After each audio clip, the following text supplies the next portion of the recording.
14장 5절에서 8절 말씀을 제가 받들어 있습니다.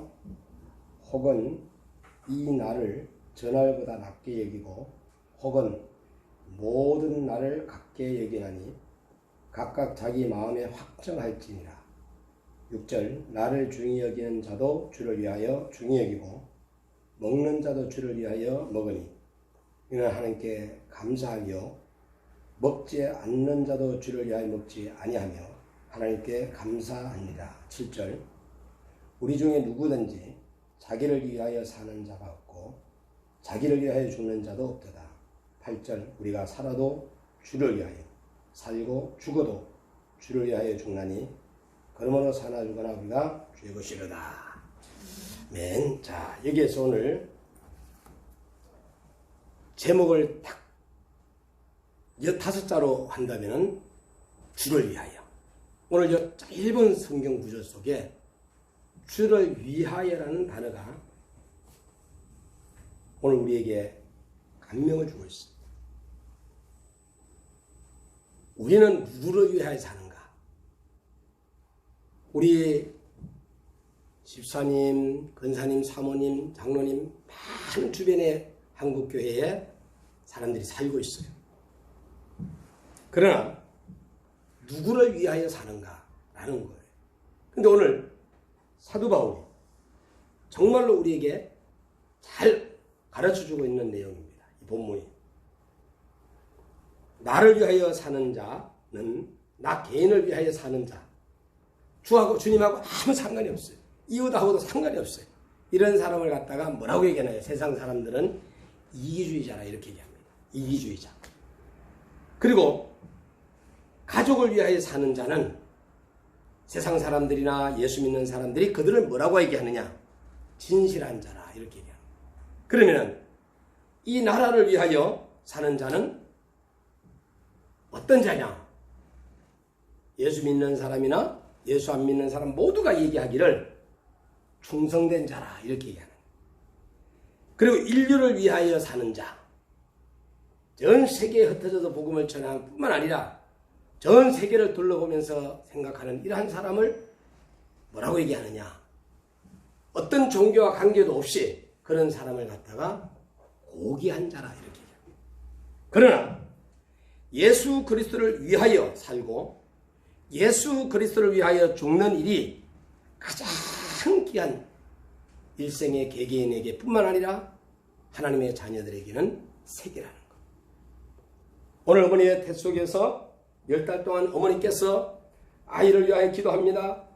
아가야, 잘 네가 먹고 엄마 젖을 잘 먹고 엄마 탯줄을 꼭 잡고 잘 자라가지고 어떻게 해요? 이제 어머니의 탯줄을 딱 잡고 그냥 받아먹는 거예요.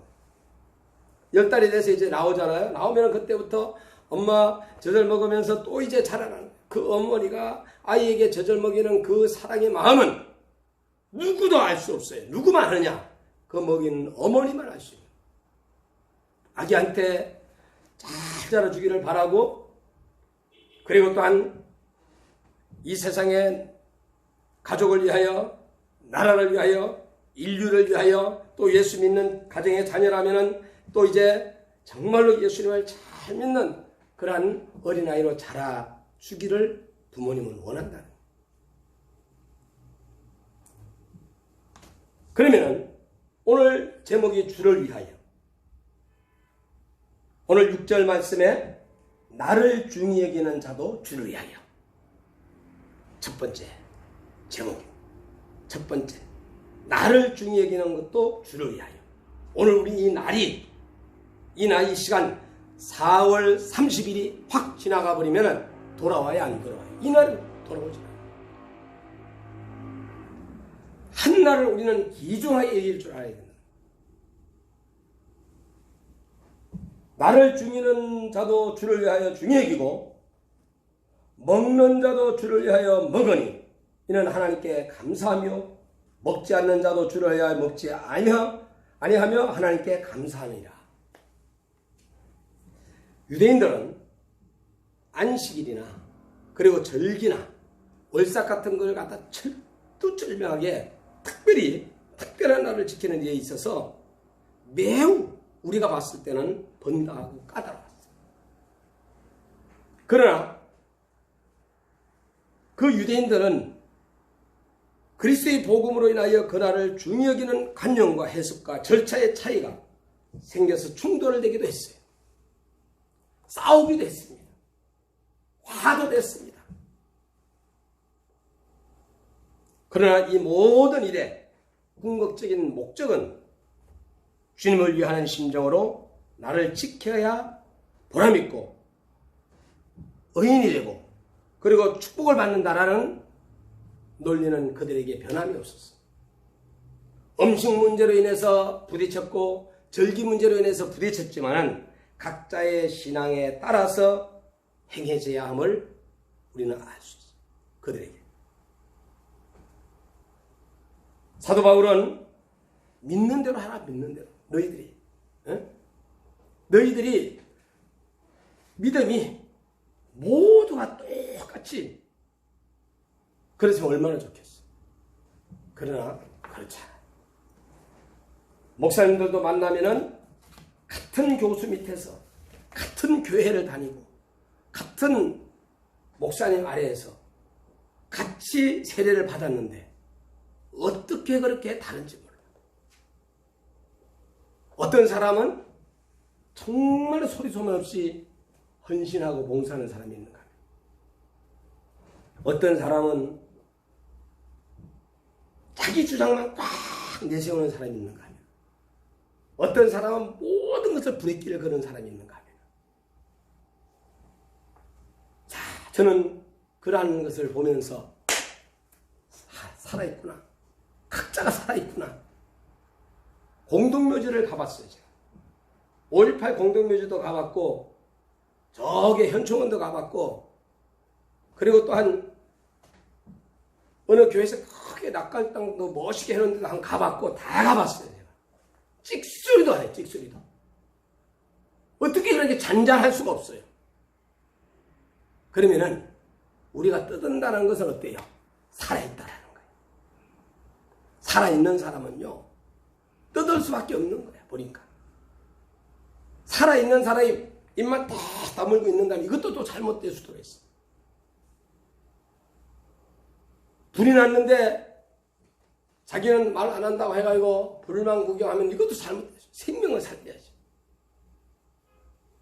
하나님께서 좋은 기회를 주셨는데 복음에 전할 수 있는 좋은 기회를 주셨는데 말 안 하는 것도 이것도 또 잘못된 거예요.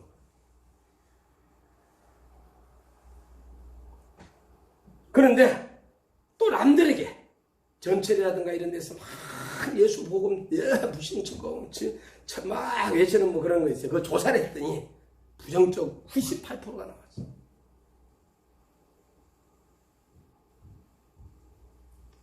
그래도 뭐 하든 말든 그냥 막 그냥 내 할 일 한다 이런 사람도 있어. 그게 잘못됐다라는 거 아니에요. 그렇게 하고 그렇게 해야지 내가 산다면은 그렇게 하는 거예요. 내가 술을 마셔야지만이 내가 산다면은 술을 마셔야지 살기 위해서. 근데 내가 봤을 때는 죽을 것 같아.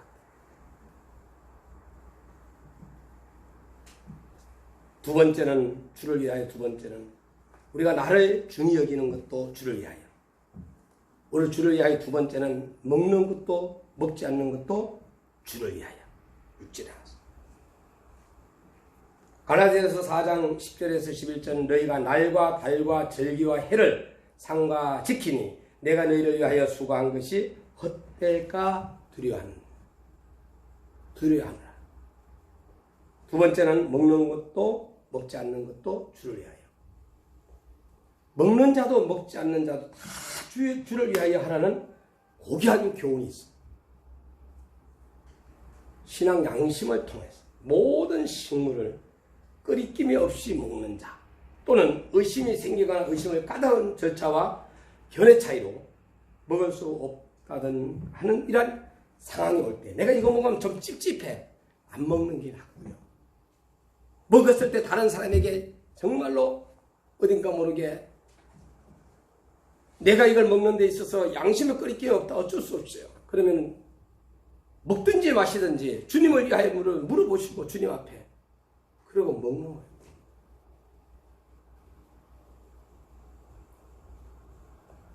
이렇게 먹는 문제로 많이 싸움을 했던 유대인들,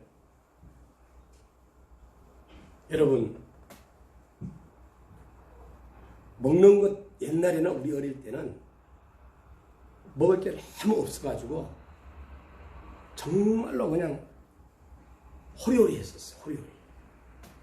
그런데 지금은 먹을 게 너무 많아가지고 풍성해가지고 사람들이 자꾸만 이렇게 몸이 붓는 것을 볼 수 있습니다. 근데 옛날에 먹을 게 없어가지고 병도 들었지만은 요새는 먹을 게 풍성해가지고 오히려 병이 든다고 그러잖아요. 오늘 우리는 먹든지 마시든지 하나님의 영광을 위하여 하라. 주님을 위하여 하라.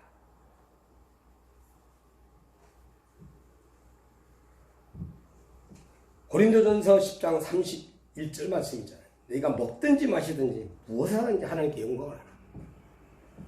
식물은 하나님의 지으신 만이 믿는 자들이 감사함으로 받을 것입니다.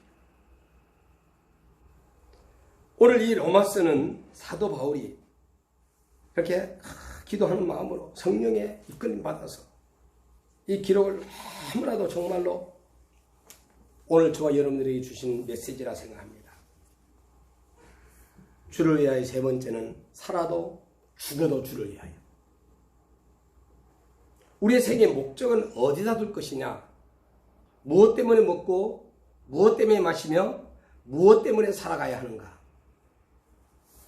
이 내용의 답을 성경은 잘 알려주고 있습니다. 하나님께서 고귀한 생명을 허락하여 이 세상에 보내실 때는 그 목적이 있었을 터인즉 곧 주를 위해 살라는 그 목적입니다. 또 이왕에 한 번은 이 땅에 와가지고 한 번은 죽잖아요. 죽게 될 이 몸뚱아리를 가치 없이 그냥 가는 것이 아니라 어딘가 모르게 내가 정말로 하나님께 영광을 돌리면서 보람된 그런 무엇인가 남겨야 되지 않겠는가. 개죽음 하거나 하지 말고 예수 그리스도를 전구하다가 주를 위하여 뜻뜻이 죽는다면 이 또한 멋진 생애가 아니겠는가.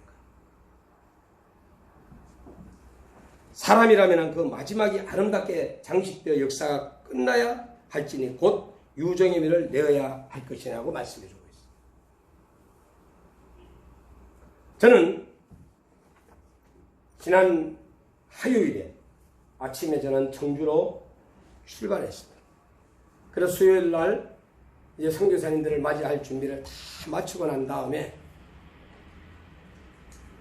3박 4일 동안에 선교사 찬양태가 앉고 또 우리가 하나님의 찬양 사역자들이 찬양을 하고 각자의 맡은 달란트대로 행사를 하면서 어떤 강사님이 그런 얘기를 해요. 그 교회가 파송교회래요. 파송교회. 파송교회는 선교사님에게 생활비를 다 주면서 이제 파송하는 하나의 기억에 남는 게 소돔과 고모라의 사건을 여러분 아시죠? 어린 몇 명이 없어가지고 10명이 없어가지고 10명이 없어가지고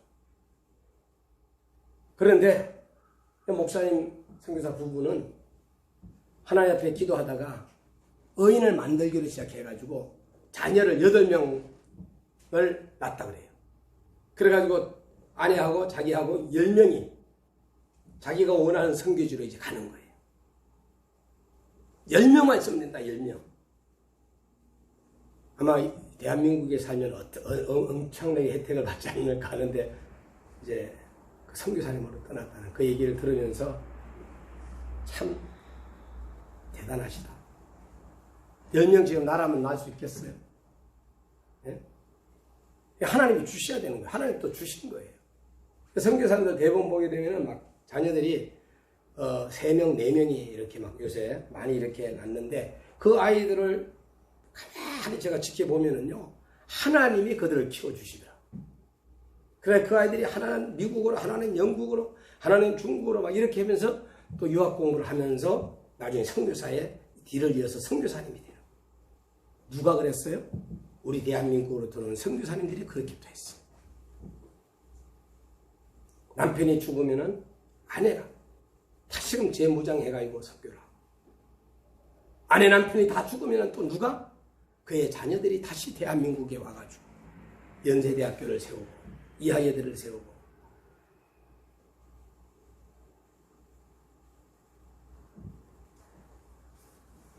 어저께 저는 마무리하면서 너무나도 하나님께 감사했고, 그 감사하면서 또 하나님 앞에 제가 기도의 제목들을 드리려고 합니다.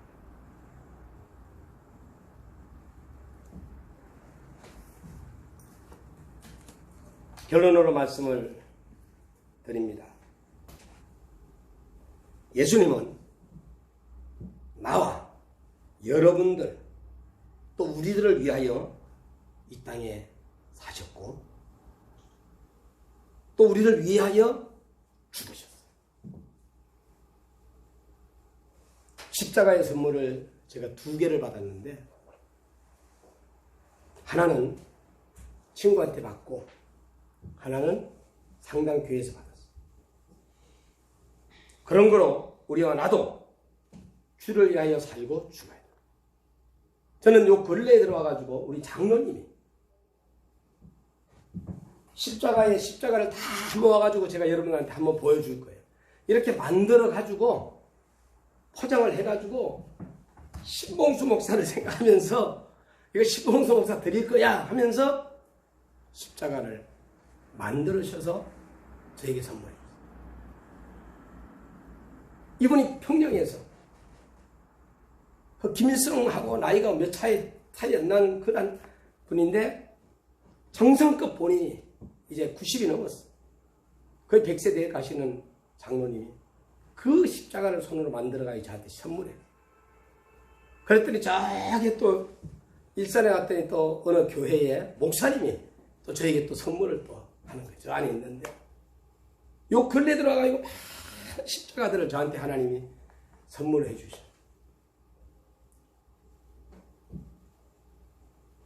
너무너무 감사하게 받고 또 감사하고,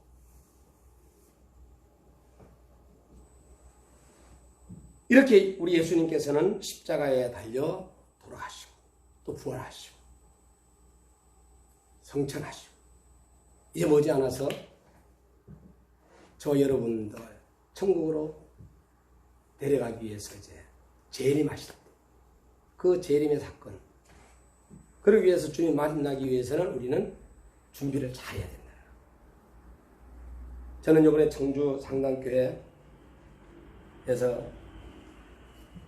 세계 한인 선교사 선교대회를 저 나름대로의 40여 개 나라에 201명을 초청을 하면서 그 이후에도 많은 분들이 이 대회에 참여하면 안 됩니까 하는 문의를 너무 받았는데 그분들을 다 받지 못해서 저는 너무 안타까웠어요. 그런데 못된 사람들도 있더라고요.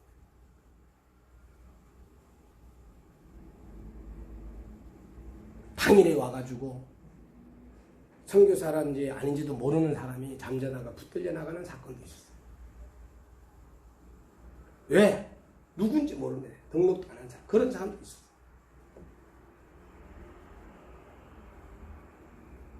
자, 우리는 질서라는 게 있거든.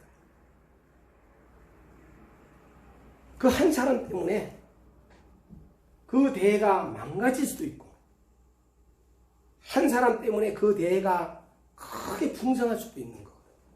어떤 사람이 돼야 되겠느냐? 몰라요. 전혀 모르는 사람이 와가지고 우리 선교사님들 숙소에서 잠자고 있다면 여러분 어떻게 할까요? 자, 다시 얘기합니다.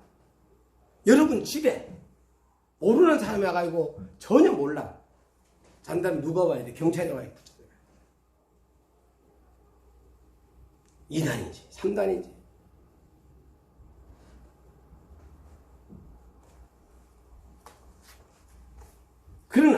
그 사람도 다음에 참여할 때, 정상적인 절차를 받고 참여할 때는 은혜 받는 시간이 될 수 있어요. 오늘 우리가 살아가면서 마지막 끝까지 정말로 주님이 원하는 그 마지막 그 시간까지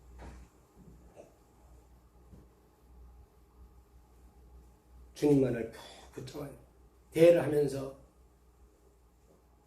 우리 총무님 아버님이 돌아가시는 사건도 있었고, 또 70세가 넘는 선교사님이, 은퇴 선교사님이 오시다가 졸음운전으로 교통사고 나는 사건도 있었고,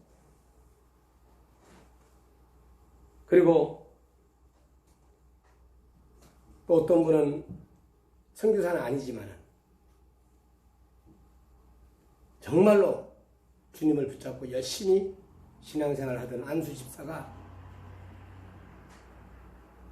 세상을 떠나는 그런 소식도 들었고, 등등등 많은 소식들을 그 짧은 기간에도 일어나는 걸 보면서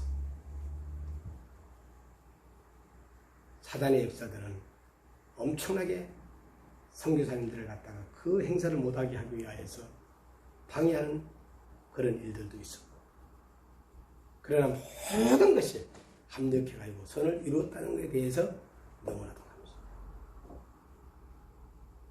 병원에 가서 한 사람도 없어.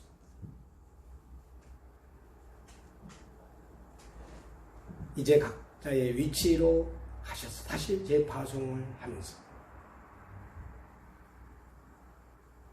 또 작은 선교비를 드릴 수 있는 그런 기회가 되고, 또 저 역시도 선물을 준비해가지고 정말로 전체는 안 되겠지만 필요한 사람들에게 나눠주는 그 행복도 있어. 우리가 살아도 주를 위하여 살고 죽어도 주를 위하여 죽네. 그러므로 사나 죽거나 우리가 주의 것이다. 우리가 내가 주의 것이다. 여러분, 이 하나님의 말씀을 딱 붙잡고 어떤 환경과 어려움과 여건이 우리에게 닥쳐온다 할지라도 우리는 다시금 어디로 가야 돼요? 결국은 성경으로 돌아가는 그러한 우리 모든 성도님들이 되시기를 주의 이름으로 축원합니다.